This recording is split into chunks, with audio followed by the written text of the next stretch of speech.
Davis, the President and CEO of BRAC. What is BRAC? Tell us all about it, and why are you here at CGI?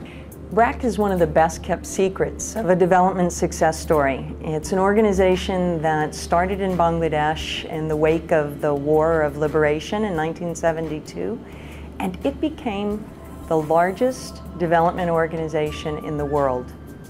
It works equally well across all sectors, microfinance and livelihood development, so people can create their own job and help build wealth and assets and get out of poverty.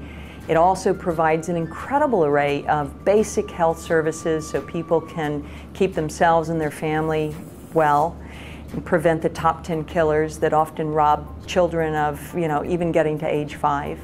Mothers and babies from dying. And it's a huge provider of education, maybe the largest provider of secular education for kids who never enrolled or who dropped out of primary school. BRAC is one of those things that happens to you if you're lucky in life. You get to witness the power of social entrepreneurship at work, the power of what an individual can do to help others realize their potential. I moved to Bangladesh when I was a young woman working with the Ford Foundation back in the 80s. And I got to witness Sir Fazli Hassan Abed, the founder of BRAC, build this huge institution that then after 30 years in Bangladesh, he decided he should help others. He saw the refugees streaming back into Afghanistan after the US bombed and the Taliban fell. And he thought, we've been there. We've been on our knees, a broken country, and needing to start from scratch. So he offered some help. Now, a poor country doesn't let money flow out of a country easily. So with their own money, they got special permission and they started. After the wake and the tsunami in Sri Lanka, they started helping there, now in Pakistan, and also 5 countries in Africa. So what I'm doing here at CGI is trying to tell this story, an amazing success story, and enable people to connect to the right side of the solution on how we defeat poverty. It's an amazing story. I mean, absolutely. The largest development organization in the world, and you are a secret. Why is that? Well, BRAC, has 125,000 staff. It has over a $500 million budget. It generates 80% of that itself through the interest payments that those women who borrow little loans pay back, or the profits that they make on the social businesses that they started, like a dairy, because a lot of women take cow loans, so they created the commercial dairy so that they got a better deal on their milk, or the retail chain store, because lots of women know how to embroidery beautiful products. So they take the profits from the hard-earned work of that woman and her family and combine that with about 20–30% of international aid from foundations, individuals and all, and roll it up into what is a very powerful development engine, a source of change for people's lives. Why folks in America or a lot of countries don't know about BRAC is because, well, never knew what branding was, they never marketed, they never had a button on a website that said donate here. They didn't do it like everybody else from the North trying to help those poor folks in the South. And that's why I love working with BRAC.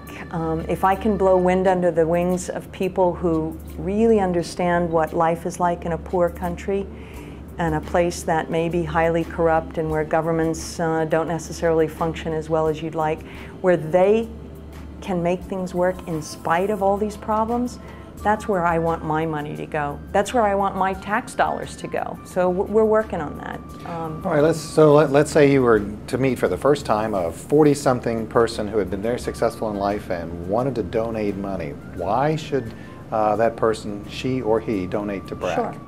BRAC has a few key advantages. If you want a cost-effective solution, if you want to be able to have a solution that works at the scale of the problem, a national level solution, if you want to have a solution that unleashes the power of the individual to participate in her own solution, you want to invest in BRAC.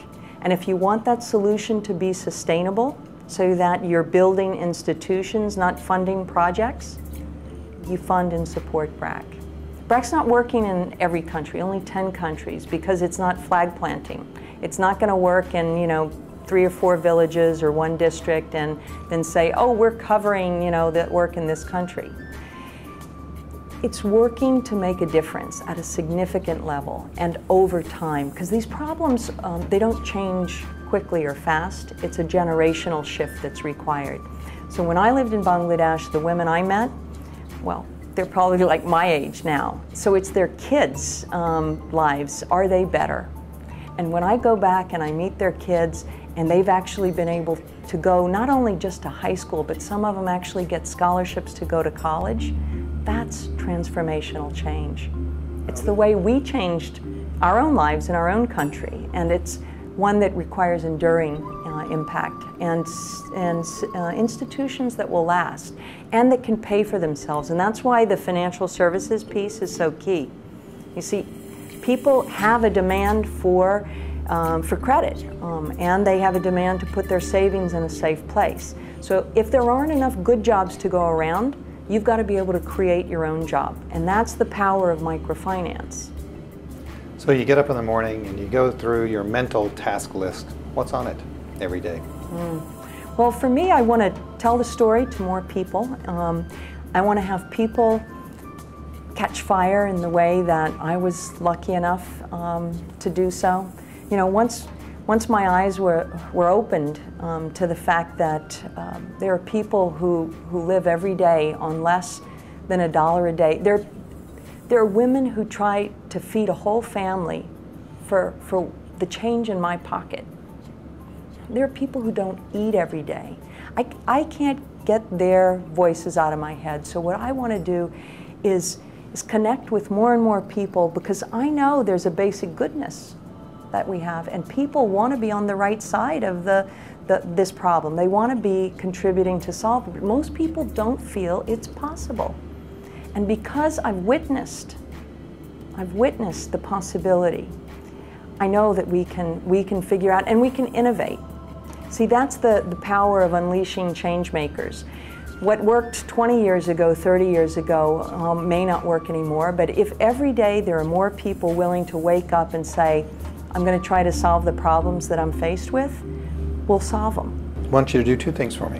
Number 1, describe your favorite success story, and then describe something that's not a success yet. I don't know if I have one favorite success story. That's actually a tough question for me. Although I was just in Uganda, and I remember this meeting this girl who 2 years ago, her name is Nora, was really on the outskirts of life. Her mom's HIV positive, and she's having to care for her. Her father's basically abandoned them. They've got 5 brothers and sisters. She got pregnant and had a kid, and she was actually quite desperate. Didn't know what to do and was having real trouble. She's 16 years old. We finally got enough support from the MasterCard Foundation to open one of our clubs for teenage girls in her home community. Nora was able to get peer support and to have a safe place for her to go to share and unburden her heart. She was able to get some life skills, and I heard just last month she was able to take a loan to start a small grocery store, so that she's got enough chance to earn to feed her girl, her now little baby, and her mom. And it's tiny. It wouldn't be like the greatest success story. But imagine that kind of story multiplied over and over and over again. See, BRAC is touching the lives of 138 million people, and each one of them, each life, can be as precious as Nora's. And that's what makes me smile every day. Now the failures, well, Cyclone Cedar hit Bangladesh in Cyclone Isla hit Bangladesh in May last year. I immediately mobilized our network to try to raise support. I went there to follow up to see what was happening. It was a desperate situation. It only hit a few places in the coastline, but the people that got hit, that had everything washed away, they were in bad shape. And the main thing is they didn't have enough drinking water because the saline water had come in and flooded everything. I went back months after. One of those communities still didn't have drinking water. And this old lady, Sajida Begum, I had promised that she was going to have things back to normal. We have failed. We got the government to repair the levee, but it broke again. They're still having to truck in water. We're not able to sink the wells. We're actually experimenting with some Chinese desalinization plants, but figuring out how you bring something as simple as fresh water is really hard in places like this. And for me, it was really personal because my mom had just survived Hurricane Ike on the Gulf Coast, but her home had been swept away completely. After 84 years, she was homeless, and she had 5 T-shirts with her, but she was alive. And when I was meeting those people in Bangladesh, so soon after, I knew in my heart what their pain was. And the fact that somehow we can't fix it faster or quicker, something's wrong about that. 20 or 30 years from now, you're going to step aside and somebody's going to step into your shoes as the CEO of BRAC USA. You're kind to say 20, 30 years. I'll be rocking by then if I'm lucky to be alive. So when you look back, what are you going to see? Well, already, just at age now 54, I've had this sense of great satisfaction because I've realized that I'm not running a marathon race. It's really a relay race. And I've already been able to start passing the baton to so many fabulous young people. And it lightens the load to know that there's just hundreds, thousands more coming, ready to listen to the voices of those women and kids and men who aren't lucky enough to have a fair deal in life. So I don't know what I'm going to be doing. I'm sure I'll probably be, trying to encourage and do what I can, do my part. But I know that those who are coming after are going to be reinventing the way we do everything, reinventing the way we live, work, eat, love, play. We're going to be so much more connected. We're going to be able to listen directly to what Nora thinks or what Sajida Begum thinks because we're going to be connected on this global TV. They're all going to be able to have their cell phone and beam live footage. We will not be able to turn those voices off, so easily.